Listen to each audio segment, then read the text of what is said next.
تو درود ابراہیمی کی بہت ہی زیادہ فضیلت ہے۔ میں آپ کو اپنے ابو کا واقعہ بتاؤں کہ میرے ابو بھی بہت زیادہ درود ابراہیمی کی تسبیحیں پڑھتے تھے۔ تو جب وہ وفات پائے تو میرے ابو کے ہاتھ ایسے شہادت کے، کیونکہ وہ نماز پڑھتے ہوئے وفات پائے تھے، تو ان کی انگلیاں آپس میں ایسے جڑی تھیں، اشہد ان لا الہ جب ہم کہتے ہیں نا، تو ایسے ان کی انگلیاں تھیں، اور وہ انگلیاں ان کی ایسی ہی رہی تھی، اور دیکھا تھا دوسرے دیکھنے والے بھی حیران رہ گئے تھے۔ ان کے چہرے پہ اتنا زیادہ نور تھا، اتنے زیادہ رونق تھی کہ ہر کوئی حیران ہو رہا تھا کہ یہ کتنے نیک انسان ہے۔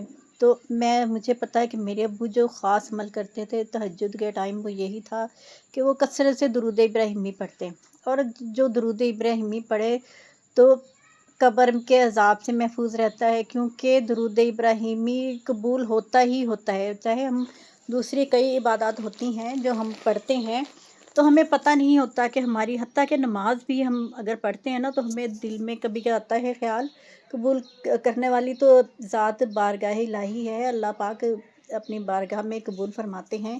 ہم مسلمان ہیں، ہمارا عقیدہ یہی ہونا چاہیے کہ ہماری ہر نماز قبول ہوتی ہے۔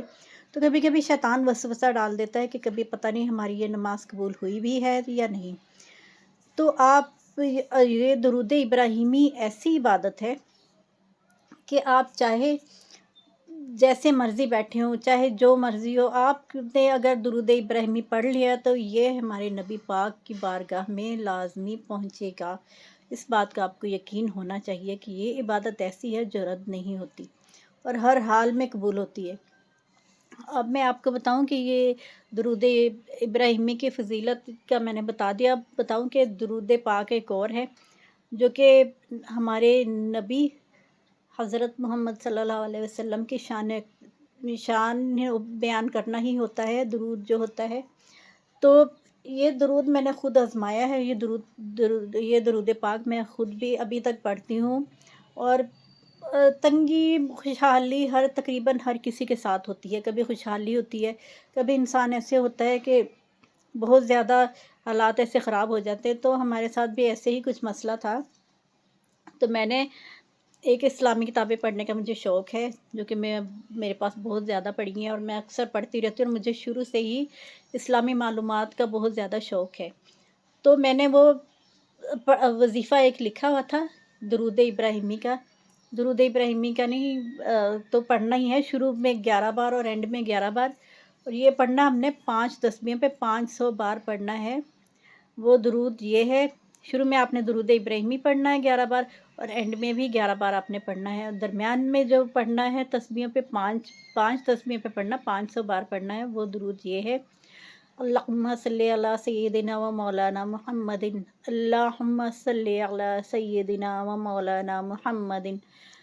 تو آپ نے اتنا ہی پڑھنا ہے اور 5 تسبیحیں اس کی پڑھنی ہے، اور یقین کریں آپ کہ میں خود حیران ہوں کہ ہمارے حالات اتنی تیزی سے بدلے نا، کہ ہمارے روزگار کا بھی بندوبست ہو گیا میرے شوہر کا، اور ہماری تنگی جو تھی وہ ختم ہو گئی، اور مجھے سمجھ نہیں آئی کہ کہاں کہاں سے اللہ پاک نے بندوبست کیا ہمارے رزق کے لیے۔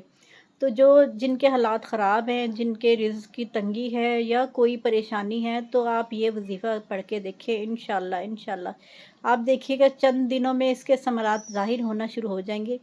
اور اگر ایسا ہو تو آپ اپنی بہن کو دعا میں یاد ضرور رکھیے گا، ایک بار یہ عمل کر کے دیکھیں، پورے یقین اور سچائی کے ساتھ دیکھیے گا کہ آپ کو کتنا فائدہ ہوتا ہے۔ آپ کو ایک بار پھر سے بتاؤں کہ وہ درود پاک یہ ہے، بسم اللہ الرحمن الرحیم، اللہم صلی علی سیدنا و مولانا محمد۔ یہ آپ نے پڑھنا ہے، 5 تسبیح پڑھنی ہے، 5 تسبیح بنتی ہے 500 بار۔ اول و آخر آپ نے درود ابراہیمی لازمی پڑھنا ہے۔ تو آپ دیکھیے گا کہ کس طرح سے آپ کے حالات چینج ہوتے ہیں اور آپ کی لائف میں کیسے چینجنگ آتی ہے، جو کہ میری لائف میں بھی آئی، درود ابراہیمی کی برکت سے بھی آئی اور اس درود پاک کی برکت سے بھی آئی۔ آپ دونوں درود لازمی پڑھیں۔ آپ یہ عمل جو ہے یہ آپ فجر کی نماز کے بعد بھی کر سکتے ہیں، یہ 5 تسبیح جو آپ نے درود پڑھنا ہے یہ آپ فجر کے بعد بھی پڑھ سکتے ہیں، ظہر کے بعد بھی، عصر کے بعد، مغرب کے، عشاء کے، جب مرضی پڑھیں، مگر آپ نے یہ روز پڑھنا ہے۔ تو یہ ٹائم کا کوئی وہ نہیں ہے کہ نماز کے بعد آپ پڑھ لیں یا پہلے پڑھ لیں، جب مرضی آپ پڑھ سکتے ہیں، مگر آپ یہ ایک بار پڑھ کے دیکھیں، پورے سچائی اور یقین کے ساتھ پڑھیں، تو انشاءاللہ آپ کے رکے ہوئے کام دیکھیے گا کس طرح سے ہوتے ہیں اور کس طرح سے یہ وظیفہ آپ کی زندگی پہ خوبصورت اثرات پیدا کرتا ہے۔ تو اگر آپ کو ویڈیو اچھی لگی ہو تو لائک کر دیں، چینل کو سبسکرائب نہیں کیا تو کر دیں، اور جاتے جاتے آپ سب لوگ درود ابراہیمی پڑھیں، اور یہ روٹین بنا لیں کہ اب درود ابراہیمی کا ورد ہمیشہ جاری رکھیں۔ تو اس کے ساتھ ہی اپنی بہن کو اجازت دیجیے، ملتے ہیں نیکسٹ ویڈیو میں، تب تک کے لیے اللہ حافظ۔ اگر بات کرتے ہوئے کوئی کمی غلطی کوتاہی ہو گئی ہو تو انسان خطا کا پتلا ہے، آپ سب لوگوں سے معافی کی طلبگار ہوں۔